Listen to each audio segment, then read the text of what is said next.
Right now, I'm giving my personal information so they know whose blood they're taking. Now they're going to take further information and take my picture as well. Now here, she will check if I'm healthy enough to give blood. Time to save some lives.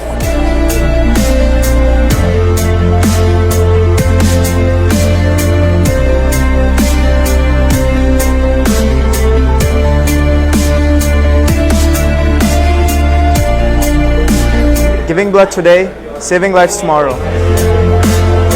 Doing something as minute as lying down in a chair with a needle stuck in your hand can save as many as 3 lives with what you do today.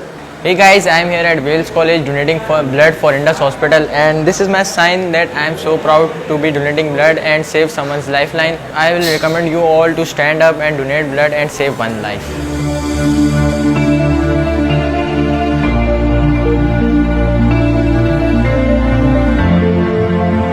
Blood is essence of life. And we will preserve it.